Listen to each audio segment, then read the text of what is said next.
Hi everyone, welcome back to my YouTube channel, Sip of the Tech Life, where I serve you a curated collection of tech tea. Every now and then, I'm going to sprinkle in a little bit of music, fashion, lifestyle, and today we're going TVs. We're not just going any TVs, we're going TV series. And we're going specifically to Korean dramas, their costume, and their period pieces, which happens to be my favorite genre of all Korean television. Because one thing these Korean historical dramas gonna do for you, baby, they're gonna give you royal intrigue. You're gonna get a little bit of forbidden romance, some betrayal, love triangles, and timeless storytelling. So if you've ever explored these historical K dramas, make sure you put in the comments what were some of your favorites that you watched. And if you've never explored this genre before, then stay tuned because, honey, these are literally some of the best historical dramas that I have ever come across. And I believe these are ones that everyone should watch. So first up is The Red Sleeve. So The Red Sleeve is a love story that's set against the backdrop of royal protocol in the late Joseon dynasty. It focuses on Crown Prince Yisun, who later becomes King Jeonjo, and his love for a strong-willed court lady who values her freedom by the name of Dokimon. Their relationship struggles under the weight of royal obligations and societal expectations. This drama, to me, was beautifully captured. It kind of expresses the nuance of a lot of unspoken love and the different sacrifices that individuals had to make, especially those within that's living within the royal life. This was a critically acclaimed series with Lee Janjo and Lee Seong winning multiple acting awards for their performance. Why I recommend you should watch this? It has an amazing and stunning cinematography. The characters are well rounded, great chemistry, and I mean, it's a heart wrenching story. I give it a 10 out of 10. This was probably my favorite historical drama that I watched over the last 3 to 4 years. It was very well written. 10 out of 10. Next up is Empress Ki. Now, Empress Ki, for me personally, it was a slow burn because there's a lot of episodes. But I've watched series with longer episodes, especially once you start diving into like Chinese fantasy dramas. But Empress Ki was released in 2013. There's 51 episodes. The runtime is 60 minutes and it's also available on Rakuten Viki. And this one actually spans across multiple regions. It follows Ki Yang, a Goryeo-born woman who becomes the empress of the Yuan dynasty. This drama kind of like explores her turbulent rise to power, her struggles between loyalty and love, because this is a love triangle type series as well, and her ultimate legacy. It blends romance, action, political intrigue. There's some lavish costumes, there's some large scale battle scenes within the series, and it explores the intricate court dynamics.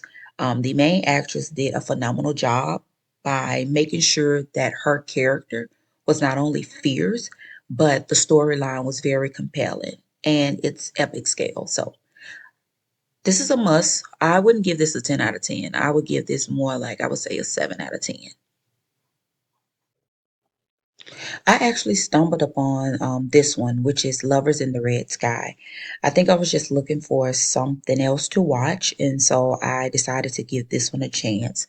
Now, just by the promotional trailer alone, it really wasn't a good selling point to me, but sometimes you just have to give things a chance, and it turned out being a really, really good one.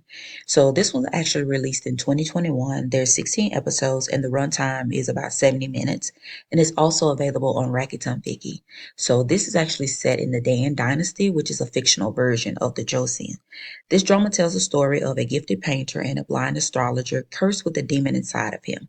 Their fate intertwined as they face celestial conspiracies and forbidden love.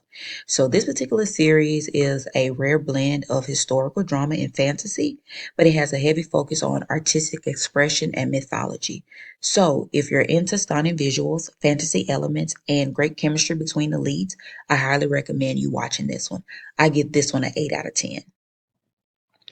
So next up is Moon Embracing the Sun. This is probably my top five of historical dramas. This one was really, really good. And I think what I like most about it is the fact that it incorporates mysticism in it, as well as it kind of introduced the themes of shamanism and religion. I hadn't encountered any historical dramas at the point by the time that I watched this one that had any of those elements. Because a lot of the dramas that you watch, even a lot of the dramas, it doesn't matter what the genre is, sometimes the themes are pretty much the same. So it was refreshing to see something a little bit different that had like a little bit more depth to it. And it kind of combined different type of things and different type of elements. So this series was actually released in 2012. There's 20 episodes and the runtime is 60 minutes. It's also available for streaming on Rakuten Viki. So it's a fictional tale set during the Joseon dynasty. This drama tells the story of a crown prince and a shaman. They're separated by political machines and then brought back together years later. It's a story of love, destiny, and resilience. This actually combines like palace politics with a touch of mysticism. The actors in this particular series, when they filmed this, their performance was highly praised. So if you're into a sweeping romance and emotional depth, I highly recommend this one. I give this one a 9 out of 10. Next, we have The King's Love. So, this series involves a love triangle. And the love triangle is between the crown prince, his loyal friend, and a beautiful girl that both of them love. Their relationship throughout this entire series is tested by love, jealousy, and power struggles. This intense drama is actually loosely inspired by King Chongsun of Goryeo. And so it offers kind of like a melancholy tone, but it does emphasize its friendship and sacrifice. So if you're interested in complex characters and a bit of sweet storyline, then I highly recommend this one because the characters are indeed complex. So it's going to take a while for you to really understand each particular character as well as what they mean to each other and their different positions within society. So this was actually released in 2017. There's 40 episodes and the runtime is 35 minutes and is also available on Rakuten Viki. I give this one a 7 out of 10. So next up we have Queen for 7 Days. So this one I would say you might want to grab you a box of Kleenex because it's going to take you on an emotional roller coaster. Because this is actually based on the life of Queen Dae-young. This drama captures her whirlwind romance with King Jong and her heartbreaking disposition after just 7 days as queen. And the reason why she was disposed after 7 days was because her father was a part of a regime to which led a coup that dethroned the previous king, which was King Young Sang Sing, who they considered a tyrannical ruler. And so, what this did was, even though she was queen, it caused conflict between her and the court, as well as her obligations to her family. And so, this is a deeply emotional drama that highlights the impermanence of power and the fragility of love in the royal court. Why I think you should watch this is because it's an exceptional acting and tragic, but yet it has a moving narrative. So this was actually released in 2017. There's 20 episodes. The runtime is 60 minutes and it's also available on Rakuten Viki. I give this one an 8.5 out of 10. Next up is one of my absolute favorite, which is Moon Lover Scarlet Heart Ryeo. This one is also in my top five. Now, I will tell you beforehand, this is not available on any streaming platforms. I was able to watch this on an app that I found on my smart TV called VMO. And so, what VMO does is it allows different users to submit episodes, but you really have to go through and filter because even if it says Moon Lovers, Scarlet Heart Ryo, episode one, there may be 25 others that say the same thing. So you really have to take the time, and sometimes you're going to have to click on multiple ones to see if you can get the entire episode. But this is a gripping tale of love, betrayal, and political intrigue. The story begins with a modern day woman who is mysteriously transported back to the Goryeo dynasty during a solar eclipse. She wakes up in the body of a young woman living among the royal family. She gets caught up in the dangerous power struggles for the throne and becomes entangled with several princes, each with their own ambitious loyalties and romantic interests.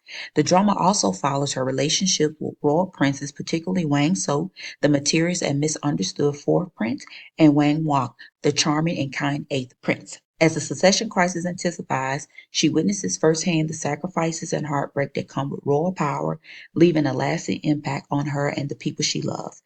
Now, this drama is loosely inspired by real historical figures from the Goryeo dynasty. Wang So is really based on King Gwangjong, the fourth king of Goryeo, who was known for his ambitious reforms and ruthless consolidation of power.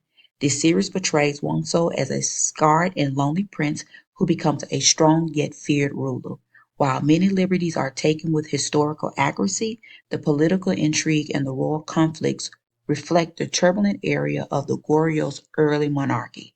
So this particular series was actually released in 2016. There's 20 episodes and the runtime is 60 minutes. Highly recommend, must watch. 9.5 out of 10. Next up is 100 Days My Prince. So this is about a crown prince suffering from amnesia who experiences life as a commoner. He's able to forge unexpected relationships and learn about his kingdom struggles. This combines humor, romance, and mystery. So if you're looking for a series that's a little bit more lighthearted, this is the one for you, as it's also mixed with deeper themes of duty and love.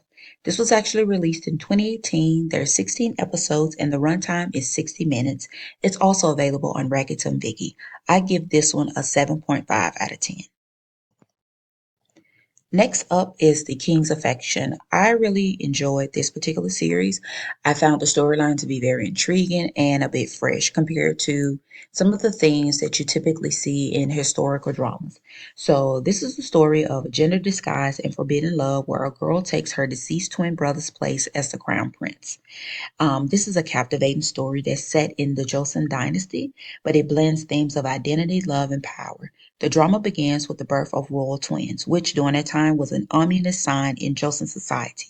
So, to protect the family's reputation, the daughter is ordered to be removed, but her mother secretly sends her away. And years later, the son succumbs under mysterious circumstances.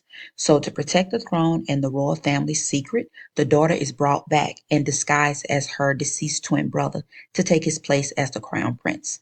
So, if you're interested in unique storylines with strong lead performances, I highly recommend this one. This was actually released in 2021. There are 20 episodes. The runtime is about 70 minutes and it's available on Netflix. I give this one a 8.9 out of 10.